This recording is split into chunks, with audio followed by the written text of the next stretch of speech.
変身。 Sebelum episode ini tayang tuh Ana udah sempat berspekulasi kalau Pace dan tensi episode ini tuh bakalan turun parah. Ada mungkin beberapa yang bilang itu cooldown dulu Gan katanya ya setelah saganya si Hiromi Kadota kemarin. Kalau Ana nangkepnya sedikit berbeda sih, mohon maaf ya. Kalau menurut pendapat Ana sih justru saga Kadota kemarin yang udah mencapai klimaksnya dengan hilangnya si Hiromi Kadota yang jatuh ke jurang ya. Ana masih bilang hilang ya, belum mati teman-teman. Masih bisa dibikin naik lagi dengan si Rolling Face Time dan juga si formnya Jack Revice sebagai puncaknya.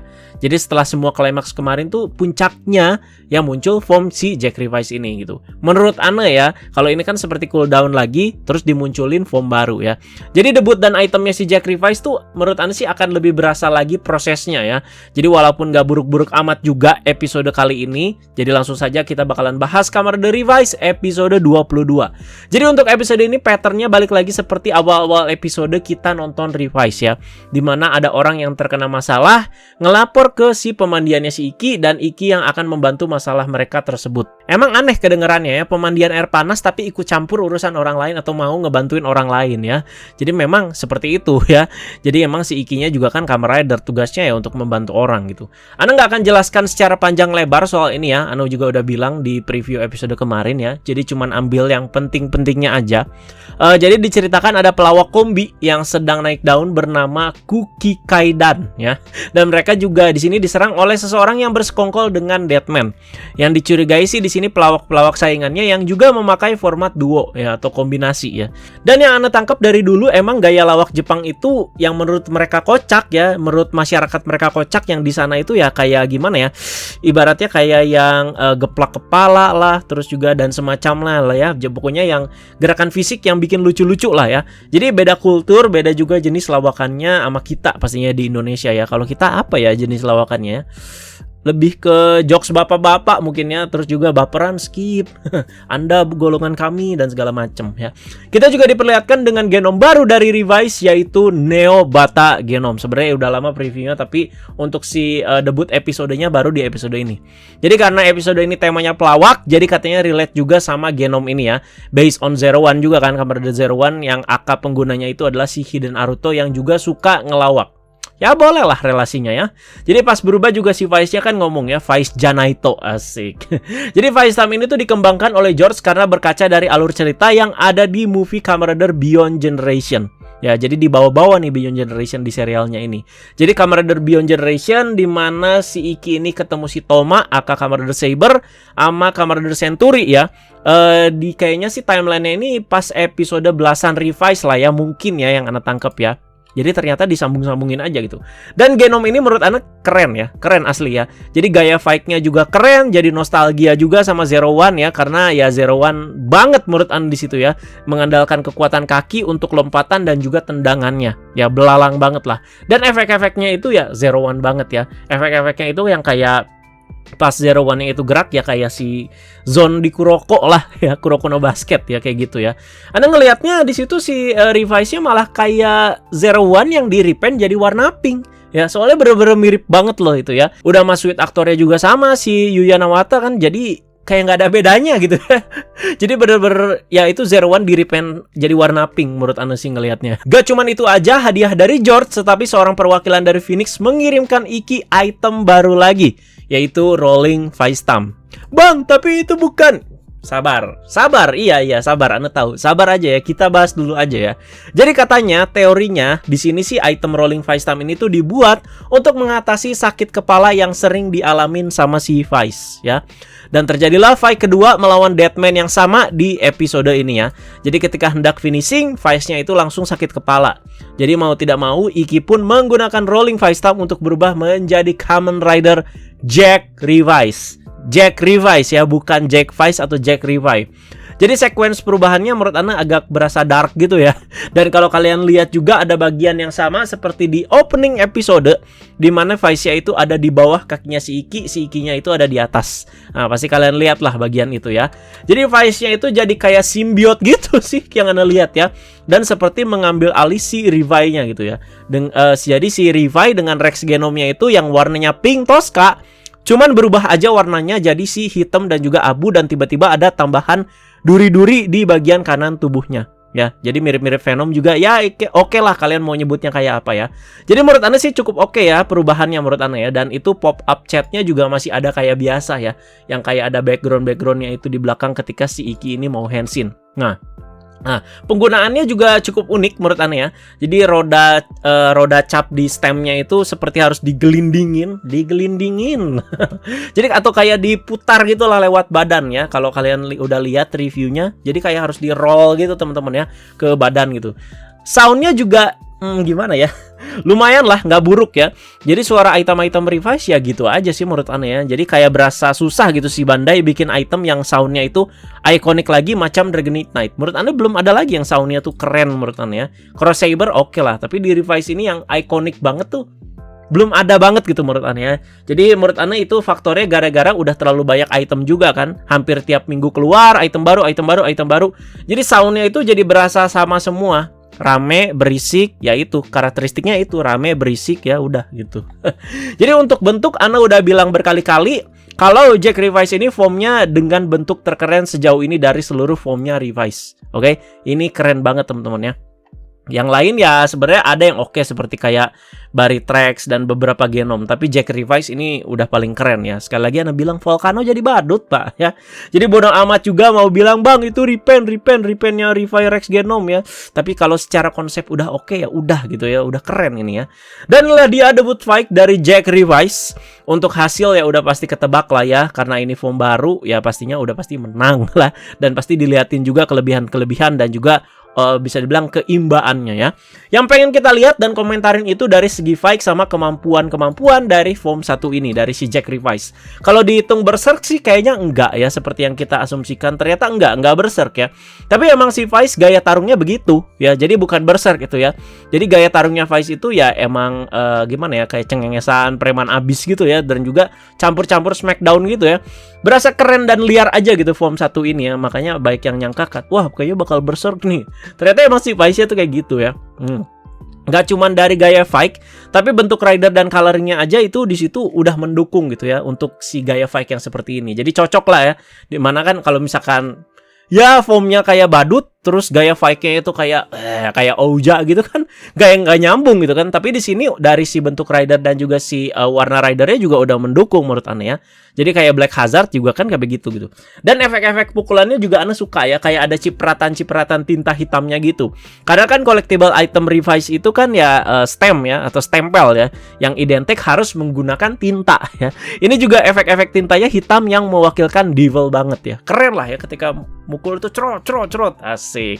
Kenapa harus ada efek cerot ya? Nah, ikinya kemana? Di sini ikinya hilang secara misterius ya.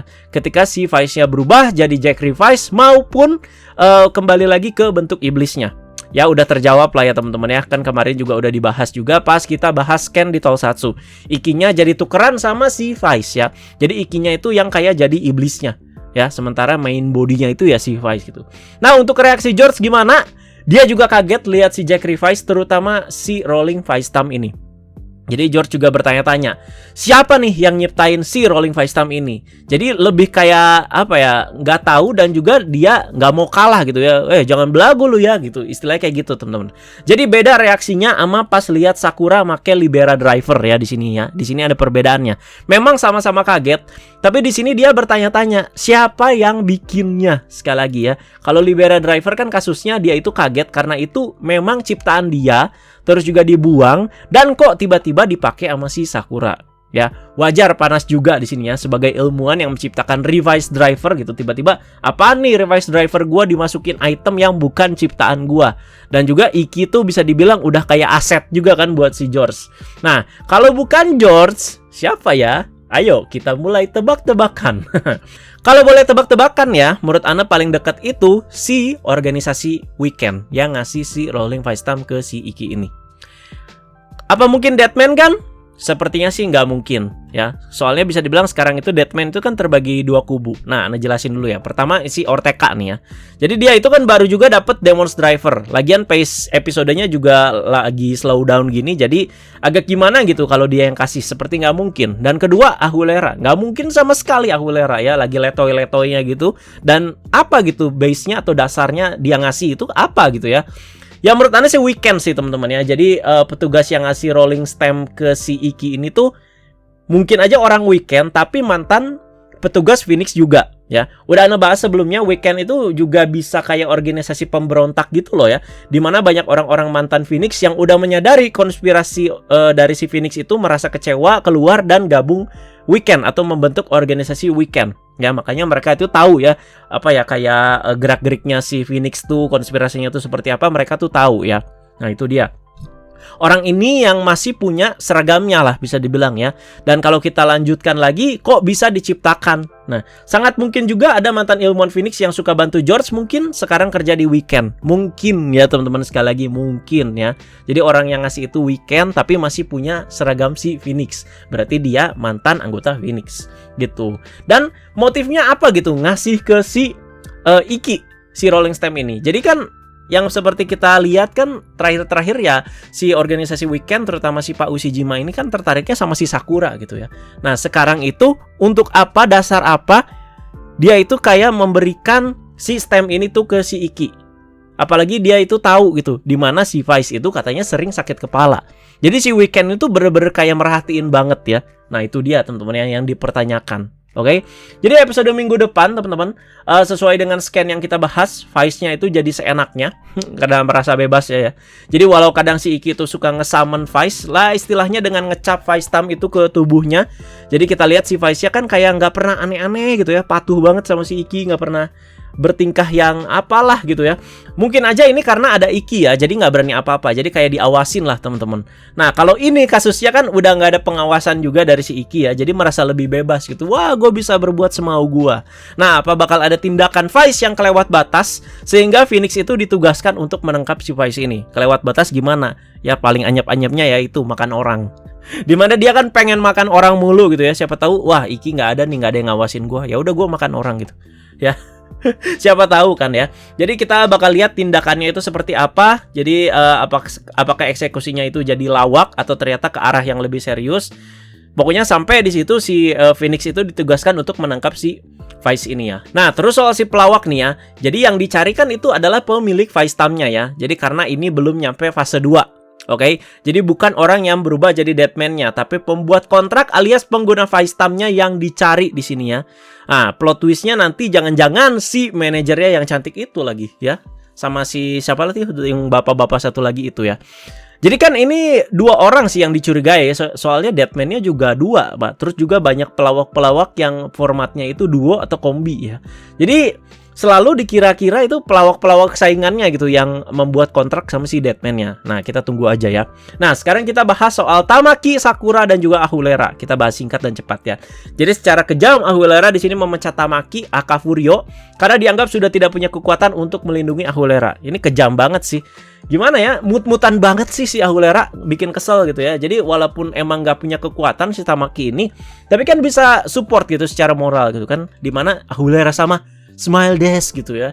Itu yang apa ya, yang selalu menghibur si Ahulera saat sedih itu siapa? Si Tamaki ya. Sepertinya sih udah terlalu buta banget si Ahulera. Si Ahulera tuh hanya pengen Tuan Gifu itu bangkit ya. Makanya ya udah nggak peduli dia gitu ya. Ini moody banget asli ya. Nah, di sini ini juga agak aneh sih. Si Ahulera yang mantan Big Boss Deadman bisa duduk di publik dengan bebas gitu, santuy sambil ngopi kayak anak-anak senja Jaksel gitu kan ya. Orang bukan cuman ngomongin outfitnya aja pastinya. Itu siapa tuh cewek gaun merah heboh amat gitu ya. Tapi soal dia yang anggota Deadman. Kita flashback lagi. Waktu itu kan udah jadi berita ya kalau Deadman itu ancaman buat umat manusia. Phoenix juga udah mengumumkan. Apalagi di episode pertama si Ahulera kan sampai kamera segede bagong itu yang kamera TV gitu kan diarahin ke mukanya sambil dia itu tebar ancaman gitu ya. Masa orang-orang lupa gitu ya. Dia dengan bebas ya seperti itu. Itu emang detail kecil sih. Cuman Anu merasa heran aja gitu. Jadi Ahulera pun secara mengejutkan mengajak Orteka untuk bekerja sama untuk membangkitkan Tuan Gifu. Karena kalau dipikir-pikir tujuan mereka ya sama ya. Orteka udah dapet Demon Driver, ngapain ya ngebangkitin Tuan Gifu juga lah gitu. Ternyata Ahulera yang ngajak ya di sini ya, walau bisa dibilang udah dihianati. Jadi kemarin kan sempat dikira Orteka yang ngajak ya, ternyata si Ahulera loh yang ngajak ya. Nah, dan si Tamaki Akafurio jadi luntang-lantung, asli kasihan ya, dari karakter gagu jadi kasihan sekarang. Kasihan asli. Tapi moga nemu chemistry juga yang menarik sama si Sakura ya di sini ya. Karena kan dari kemarin juga relasinya ya sama Sakura lagi. Jadi ya tinggal di rumahnya si Sakura ya. di ya Igarashi family lah. Sampai katanya nemu tempat tinggal lagi yang layak. Rambutnya juga itu dibedain sama pakai kacamata biar beda ya. Soalnya kata papa mamanya si Iki kayak pernah lihat. Nah, itu dia. Ini loh maksudnya ya. Jadi Furio aja yang dibedain penampilannya udah kayak opa-opa di drakor aja masih kayak pernah lihat nih dua orang tuanya si Igarashi ya. Ini Ahulera yang udah jelas-jelasan dia itu Big Boss Deadman, orang-orang tuh nggak nyadar ya. Oke teman-teman, segitu aja pembahasannya untuk episode 22. Menurut kalian bagaimana untuk debutnya si Jack Revice? Jadi Ana juga udah utarakan komentar-komentar Ana soal debutnya. Ya banyak emang kelebihan-kelebihannya karena emang efeknya keren, formnya keren, terus juga gaya bertarungnya keren ya. Dan banyak lagi lah pokoknya. Oke, tinggal kalian yang tinggal diskusi di kolom komentar bawah. Anda pengen tunggu ya impresi-impresi kalian setelah Jack Revice ini muncul di episode 22 Kamen Rider Revice. Oke, ditunggu komentarnya teman-teman ya. Jangan lupa penuhkan sesi kolom komentar seperti biasa. Yaudah guys, segitu aja pembahasannya. Jangan lupa komentarnya. Teman-teman jangan lupa like, share, dan subscribe. Follow Instagram Anda di @rezasandre dan juga di Agandesa Plus ada TikTok juga @rezasandre. Dan juga jangan lupa subscribe channel Anda yang kedua yaitu Reza Alex yang biasa main game. Oke guys, stay safe dan juga stay healthy ya. Ditunggu diskusinya. Bye-bye.